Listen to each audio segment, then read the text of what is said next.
Olá, meu nome é Paulo. O que vou relatar aqui aconteceu no ano de 1991, no interior de Minas Gerais. Eu havia me casado há pouco tempo e minha esposa e eu morávamos com meu sogro. Naquela época, as coisas eram muito difíceis para a gente financeiramente. E por isso morávamos com meu sogro no começo. Certo dia, meu cunhado, que se chamava Sérgio e que também morava lá, chegou em casa dizendo que havia uma fazenda muito grande precisando de trabalhadores para uma reforma e também para trabalhar no canavial.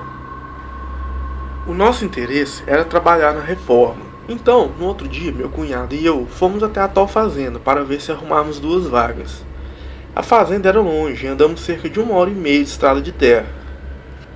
Com muito custo, pedindo informação aqui e ali, chegamos a tal fazenda. Já podemos notar que havia um grande casarão. Quando nos aproximamos, já tinha alguns homens trabalhando, mas ainda estavam precisando de mais gente. O dono da fazenda se chamava Osvaldo. Conversamos com ele um bom tempo e ele já nos contratou. Ele levou a gente para conhecer toda a fazenda, inclusive o casarão que ele morava com seus 3 filhos adolescentes, 2 meninos e uma menina. O Osvaldo nos mostrou o alojamento onde os empregados dormiam. Tinha muitas camas e muitas redes dentro e fora do alojamento.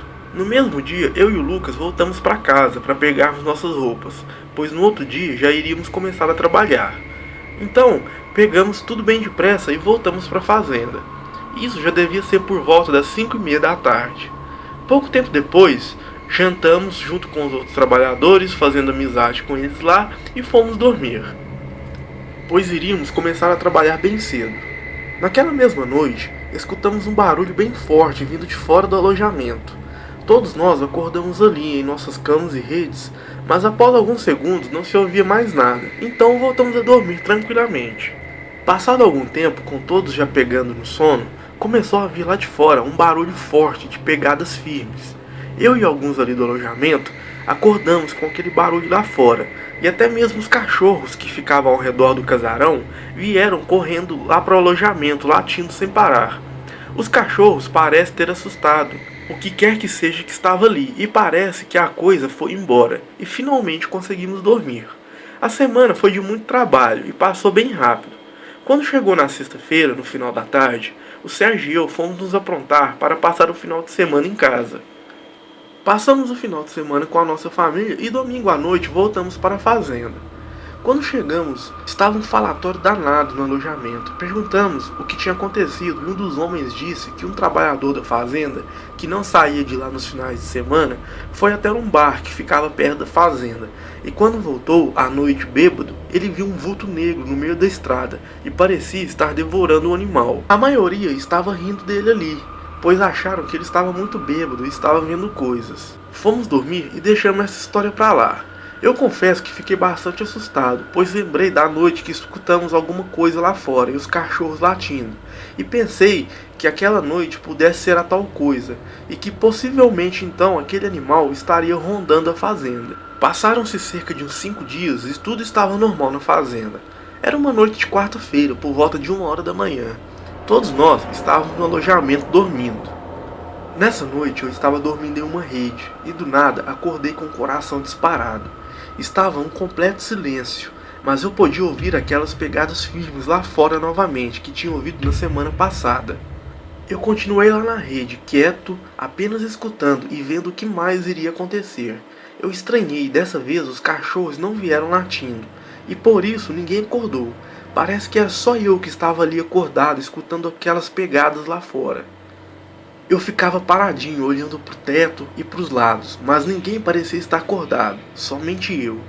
Até que em um certo momento, o meu coração disparou ainda mais forte. Aquela coisa que estava lá fora começou a soltar uns rosnados realmente assustadores. O Sérgio estava dormindo em um colchão bem do meu lado. Eu tirei a minha perna da rede e comecei a cutucar a perna dele. Na hora, ele acordou e levantou a cabeça, querendo saber o porquê eu estava fazendo aquilo. Então eu fiz sinal para ele escutar lá fora, e nós dois ficamos ali em silêncio. Aquela criatura continuava andando lá fora e rosnando. Eu e o Sérgio ficamos olhando um para o outro, com caras de total arrepio, nos perguntando o que seria aquilo. Eu não queria acreditar, mas tudo que me vinha na cabeça é que aquilo que estava lá fora era um bicho terrível, e com um pouco de azar, esse bicho poderia tentar entrar na casa. O Sérgio e eu continuamos nós dois lá em silêncio, olhando para as frestas da porta e das janelas. Alguns segundos depois, o que eu temia aconteceu. Aquilo deu uma forte trombada contra a porta. A força foi tão grande que eu senti a poeira das telhas caírem sobre o meu corpo. Nesse momento, todos acordaram e após alguns segundos entenderam que era uma criatura tentando entrar no alojamento. Nesse momento, finalmente escutei os cachorros vindo latindo do casarão, e a criatura continuava lá, rosnando sem parar. Alguns ali já arrancaram seus canivetes e facões para uma defesa caso a criatura entrasse. O dono da fazenda tinha alguns peões de confiança que dormiam no casarão para fazer a vigia durante a noite. Graças a Deus, eles escutaram que algo de errado estava acontecendo no alojamento e vieram armados, correndo atrás dos cachorros. Quando eles viram aquela criatura perto do alojamento, só escutamos os tiros. Deram cerca de uns 6 tiros na criatura. Aquela criatura deu um unho de dor e saiu correndo para os matos. Só escutei o barulho daquilo entrando no mato, fazendo um enorme barulho, como se fosse um boi enorme fazendo barulho no pasto correndo. E os cachorros se embreando no mato atrás da criatura. Quando todos nós percebemos que a criatura tinha ido embora e os peões do casarão estavam de fora do alojamento, abrimos a porta. Todos fomos saindo e perguntando para eles o que era aquilo. E todos eles com caras de total pavor. E um deles disse: aquilo era um demônio, eu nem sei o que era aquilo. Nisso, os cachorros começaram a voltar, todos cansados e sujos por terem entrado no mato atrás da criatura. Eu não podia acreditar que isso tudo tinha acontecido. No dia seguinte, conversei com o Sérgio e decidimos que era melhor voltar para casa. Ficar todas as noites naquele alojamento com aquela criatura podendo voltar a qualquer momento seria uma coisa impossível de suportar. Eu não sei o que os outros peões fizeram, provavelmente a maioria até tenha continuado lá, mesmo com esse acontecimento. Mas o Sérgio e eu nunca mais voltamos naquela fazenda. Boa noite.